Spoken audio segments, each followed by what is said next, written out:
The Galactic Mockery.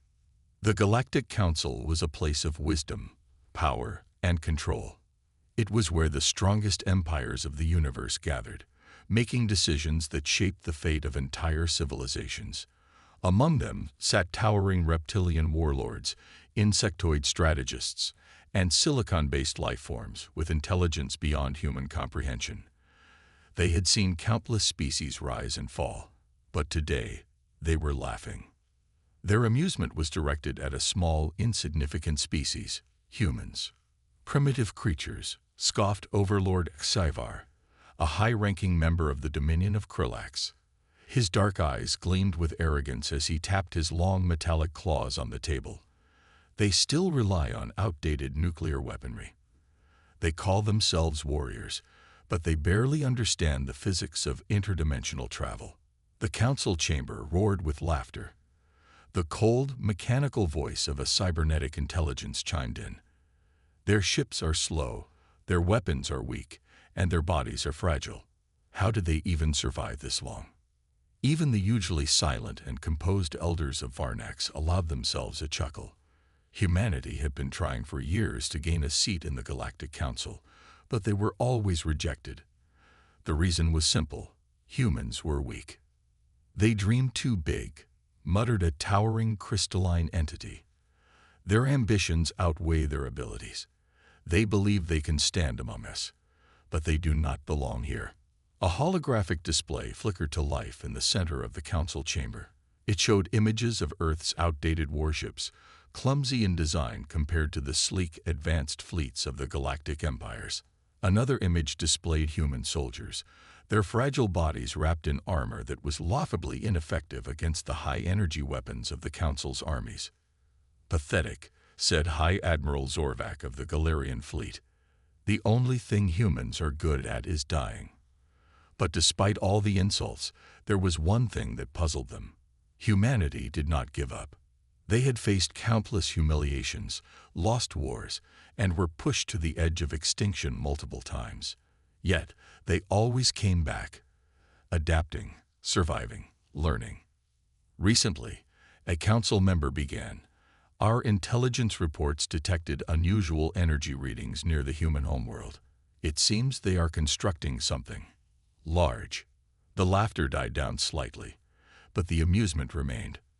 What could they possibly build that would matter? Scoffed Xivar. "Some say it is a ship," the intelligence officer continued.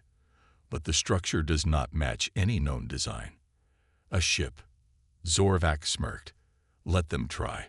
No matter how big they make it, it won't change the fact that they are still just humans." The Galactic Council moved on to other matters, completely unconcerned about whatever insignificant project humanity was working on. But outside their grand chambers, on the far edge of the galaxy, something had begun. Deep within the orbit of a barren moon, hidden from prying eyes, humanity's greatest secret was about to be revealed. And soon, the galaxy would stop laughing. The unveiling of the 7D ship. A cold, endless silence stretched across the dark void of space. The barren moon, hidden at the farthest edge of the Sol system, had been chosen for one reason: secrecy. The Galactic Council watched Earth from afar, laughing at its so-called ambitions, but they had no idea what was happening in the shadows. Humanity had never been foolish. They had never been weak. They had simply been waiting. And now, it was time.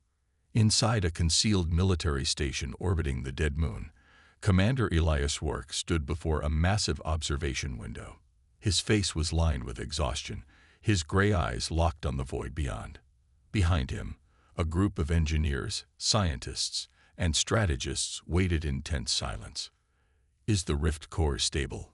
Rourke asked. "Stable as it'll ever be," replied Dr. Helena Voss, the lead scientist. Her voice wavered slightly, betraying the weight of what was about to happen. "Once we activate it, there's no turning back." A deep hum filled the station. Lights flickered. Screens glowed with erratic patterns of energy. The rift core was awakening. Out in the void, space itself began to bend. At first, it was subtle, a ripple, a faint distortion like heat rising from asphalt. Then the fabric of reality twisted. A gaping wound tore through the darkness, revealing a swirling storm of colorless energy. From this abyss, something began to emerge. It wasn't just a ship. It wasn't just technology. It was a force beyond comprehension. A vessel of impossible design slid into existence. It didn't move like other ships. It phased, flickering between realities as if it existed in multiple dimensions at once. Its surface was smooth, seamless, shifting in ways that made no sense to the human eye. It was humanity's first seventh-dimensional warship. Commander Rourke exhaled. It worked. But Helena was still staring, her voice barely above a whisper. It's alive. The rift core had not just opened space. It had rewritten the laws of reality. The ship didn't simply fly. It existed between states of being. And the galaxy had no idea it was coming. Meanwhile, on the other side of the void, several light years away, in the heart of the Galactic Council's War Command, Admiral Zorvac stood with arms crossed, reviewing another pointless report on human activity. "More useless transmissions," he muttered. "They really think we care about there." Then the alarms blared. Zorvac's command center lit up with flashing red warnings. A communication officer spun around, his four eyes wide with fear. "Admiral, we're detecting an anomaly near Sol's system." Zorvac frowned. "Anomaly." The officer's hands trembled over his controls. "It's impossible, sir. We're reading gravitational shifts, as if space itself is folding inward." For the first time in centuries, Admiral Zorvac felt a chill run through his bones. Something was coming, and it was human. The first tremor. Admiral Zorvac had fought in 100 wars. He had seen planets burn, stars collapse, and empires crumble. Yet, as he stared at the impossible readings on his holo-display, a single alien emotion gripped him. Doubt. "Is this some kind of error?" he growled. The officers around him scrambled to confirm the readings. A pale, insectoid analyst hesitated before speaking. "Sir, we just lost contact with 3 deep space probes near the Sol system." Zorvac's reptilian eyes narrowed. Lost contact. The analyst swallowed hard. They didn't just go offline. They ceased to exist. Silence fell over the war room. Even the cold artificial intelligence assisting their fleet hesitated before processing the data again. The concept was absurd. Ships could be destroyed, signals could be jammed, but existence itself did not simply erase. Unless... Zorvac's claws tightened. "Send a scout fleet. Now." Across the galaxy, hundreds of ships powered up, their engines roaring to life as they warped toward Sol. They would find out what humans were up to, and they would end it. Meanwhile, near the dead moon, inside the hidden human station, Commander Elias Rourke watched the seventh-dimensional warship hang in the void. It was a thing of beauty and terror. Unlike any vessel before it, it didn't move through space. It existed between realities, phasing in and out, flickering between dimensions. It was everywhere and nowhere. "Helena," Rourke said, voice tight. "Is it responding?" Dr. Helena Voss hesitated. "It's aware." Rourke turned sharply. "Aware?" Helena exhaled, pressing her fingers against the console. "The rift core doesn't just generate power. It allows the ship to perceive space-time differently. It's not just a machine. It's thinking." A deep, resonant hum filled the station as the warship vibrated, its form twisting in ways the human eye struggled to process. Then the alarms blared. Incoming ships detected. Rourke's jaw clenched. Galactic Council. Yes, a technician confirmed. A scout fleet. 12 ships, all heavily armed. Helena turned pale. "They're here already." Rourke's mind raced. The warship was unfinished. They hadn't tested its weapons, hadn't even determined if it could withstand conventional attacks. But they had no choice. This was it. The moment humanity would either rise or vanish. Rourke took a deep breath. "Prepare the ship." A shudder ran through the station as the warship phased out of existence. It had begun. Meanwhile, on the Galactic Scout Fleet's lead ship, Captain Drexus, a veteran of the Krillak's Dominion, grinned as he watched the human station on his scanners. Pathetic, he sneered. Humans and their little secrets, as if they could hide anything from us. His crew laughed. Target the station. No survivors, Drexus ordered. But just as the weapons locked onto their target, something went wrong. Space itself shivered. A ship that had not been there a moment ago, was suddenly inside their formation. No warning, no engine signature, just there. Drexus' laughter died in his throat. What in the void? Before anyone could react, the seventh-dimensional warship unfolded. Not in the way normal ships deploy weapons. Reality itself bent. The front of the human vessel seemed to stretch, expand, and consume light. A gravitational field hundreds of times stronger than a black hole formed in an instant, and then collapsed. The lead Galactic Council ship was gone, not destroyed, erased. Panic erupted. The fleet tried to fire, but the warship was already gone, flickering in and out of existence like a ghost, attacking from angles that should not exist. Within seconds, 6 more ships vanished. Drexus was screaming orders when his ship's hull twisted inward. He never had time to finish his sentence. Back at the Galactic Council war room, Admiral Zorvac stood frozen as the feed from his scout fleet cut to black. 12 ships, annihilated in under a minute. No debris, no distress signals, as if they had never existed at all. The room was deathly silent. Then, for the first time in the history of the Galactic Council, someone whispered words that had once been a joke, words they would now fear. The humans have become a threat. The silent war. The Galactic Council chamber was in chaos. Dozens of alien representatives argued, their voices rising in panic and fury.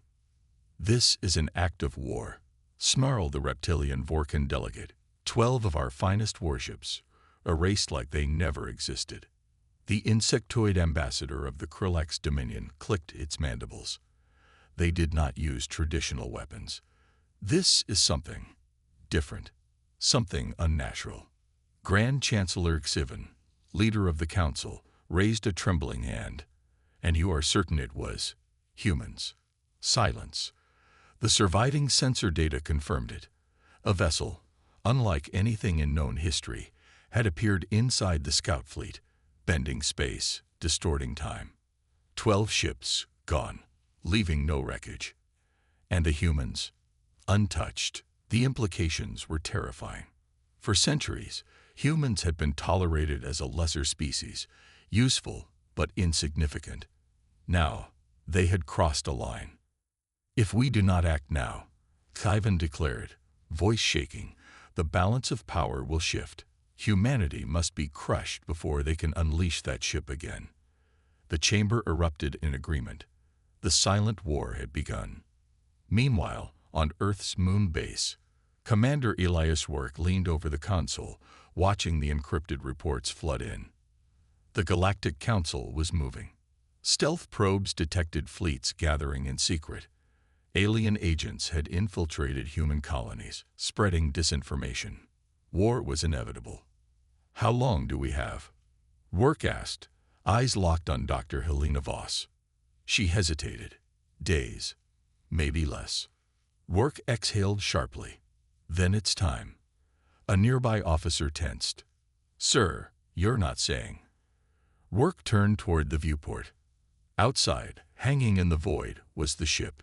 Humanity's first seventh-dimensional war vessel. A ghost in space. A weapon the galaxy had no defense against. They mock us. They fear us, Work said. Now we show them why. In deep space, a fleet of 500 Galactic Council warships moved in total silence. Their destination, Earth. Their mission, end humanity before the warship could strike again. Inside the command ship, Admiral Zorvac stood tall. They won't see us coming, he said. Their technology is primitive. Their defenses weak. He grinned. This ends tonight. But just as the fleet entered human space, everything changed. The stars shifted. The void itself trembled. And in the middle of their formation, a ship appeared. Not through warp, not through hyperspace. It was simply there. The seventh-dimensional warship. Admiral Zorvac felt his blood run cold. For the first time in his life, he realized something horrifying. Humanity had never been on the defensive. They had been waiting. The trap is sprung. Admiral Zorvac's mandibles clenched as alarms blared across the fleet. The seventh-dimensional warship had materialized inside their formation, an impossibility that defied every law of physics the galaxy understood. The ship didn't emit energy signatures. It didn't move through space.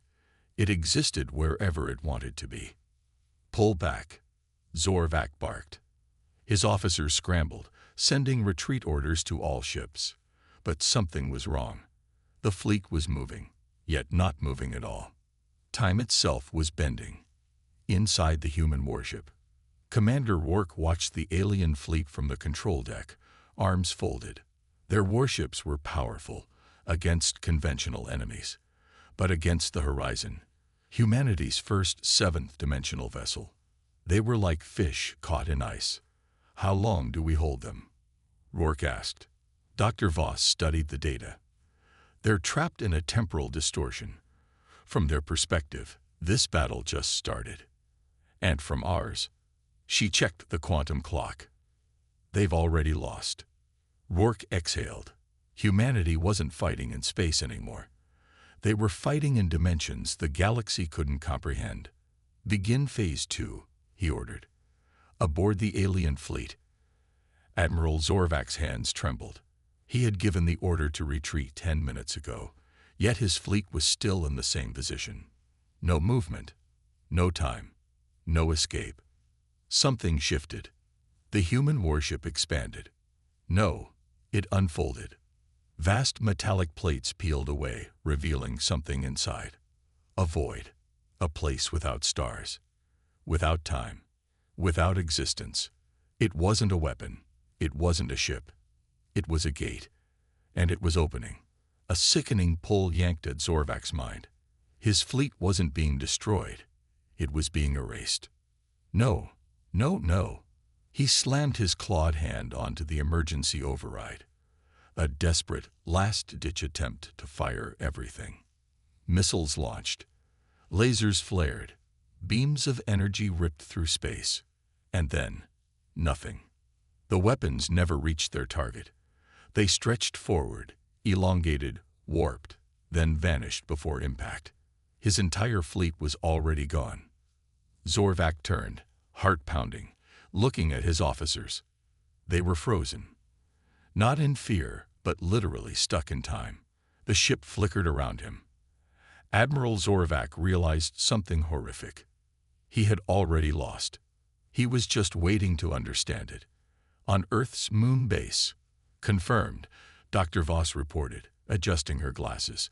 "The enemy fleet is neutralized. Not destroyed, just no longer relevant to this timeline." Commander Rourke exhaled, shaking his head. "They thought we were just another species," he said. "Something they could crush." Dr. Voss smirked. "Now they don't even know if we're real." The war wasn't over.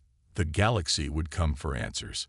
But for now, humanity had shattered reality itself, and the universe was terrified. Echoes of a vanished war. The Galactic Council's emergency session was in turmoil. High Chancellor Xivan, leader of the United Alien Empires, sat frozen in disbelief. Just hours ago, a fleet of 500 warships had been dispatched to wipe out humanity. Now, there was nothing. No wreckage, no distress calls, no survivors. It was as if the fleet had never existed. A trembling reptilian advisor whispered, "We sent them into the void, and the void swallowed them whole." Sivan's 3 yellow eyes burned with anger. "This is impossible," he growled. "No species can just erase history." But deep inside, he feared the truth. The humans had become something else. The remnants of war. On the far edge of the Council's home system, an emergency beacon flickered. It was weak, barely functional, sending a garbled transmission. A salvager ship, the Skelthur, picked up the distress signal and moved in cautiously. As they approached, they saw a single warship drifting in the black void. It was alien, one of their own. A ghost ship. Captain Reel, an old battle-scarred Krillax warrior, ordered his crew to dock. He stepped aboard with an armed squad, his thick carapace clicking as he moved cautiously through the empty corridors. The walls were covered in scratches, desperate claw marks, as if the crew had tried to tear their way out. Then the whispers began. They are not bound by time. The war was over before it started. They are watching. Reel turned sharply. His squad was gone. The lights flickered. The walls shifted. Then, in the dark corridor ahead, a human stood there, not breathing, not blinking, just watching. Reel's hand trembled as he reached for his weapon. The human tilted its head. Then reality itself cracked. Reel screamed. The transmission cut off. And the ship. It was gone. Earth, Moon Base Omega. Dr. Voss stood beside Commander Rourke, watching as holographic models of the Galactic Council's forces flickered before them. "We've triggered something we can't take back," she said. Rourke exhaled. They thought they were in control, that they were the apex of the galaxy. And now, he looked out the viewport, where the horizon, humanity's seventh-dimensional warship, hovered like a silent god. Now they're praying we don't come for them next. The Council's last stand.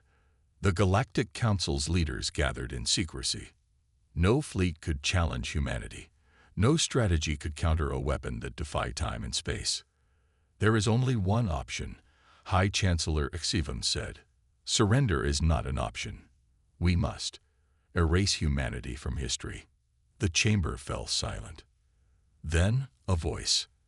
Asterisk, asterisk, deep, human, impossible. Asterisk, asterisk, spoke from the shadows. You can try. They turned and saw a human standing there, inside their most secure war chamber, smiling. The final warning. The Galactic Council chamber fell into chaos. High Chancellor Xivon's 3 hearts pounded in his chest as he stared at the impossible. A human stood before them, tall, silent, unshaken. This was the most secure war room in the known universe, surrounded by energy barriers, quantum locks, and anti-teleportation fields. No one could have entered, yet the human was here, and smiling. A presence beyond time. Security forces rushed forward, weapons raised. The human didn't move, didn't need to. Every weapon malfunctioned at once. Lights flickered. Time itself seemed to stutter. Xivum gripped the table, his claws digging into the metal. What are you?" he rasped. The human finally spoke. "You're asking the wrong question." A ripple of energy pulsed from his body. The walls warped. Reality twisted. For a brief second, Xivon saw something else. Not just one human. Billions. A civilization that didn't just travel through space. They walked through time, shaped dimensions, rewrote existence itself. They hadn't built a warship. They had built a new reality. And the Council was trapped inside it. The last choice. "Your war is over," the human said. His voice was calm, absolute. "You thought we were weak, that we were primitive, that we needed to be conquered." He stepped forward, and every shadow in the room stretched away from him. "You don't understand what you've awakened." Xivon's breathing grew ragged. He understood now. This wasn't a war. It never had been. Humanity had already won. They just allowed the galaxy to realize it. The human raised a single hand. "This is your final warning," he said. "Leave Earth alone. Never return. Or..." He turned his palm downward. The entire chamber shook. The council members collapsed as gravity itself fluctuated. "We erase you from existence." The human stepped back. And then, He vanished, not in light, not in shadow, as if he had never been there at all. The aftermath. No one spoke for a long time. The once mighty Galactic Council, rulers of thousands of worlds, now sat frozen in fear. High Chancellor Xivan finally forced out a whisper. "We surrender. Earth, Moon Base Omega." Dr. Voss exhaled as the final transmission came through. "The Galactic Council just declared a ceasefire," she said. "They won't be coming back." Commander Rourke leaned back in his chair. Good. He looked out at the horizon, still hovering silently above the moon. "They thought this was about war," he murmured, "but they never understood what they were dealing with." Dr. Voss nodded. "They do now." Humanity had become something else, something the galaxy would never forget. And if any species dared to challenge them again, they wouldn't just lose the war. They'd lose their place in reality itself.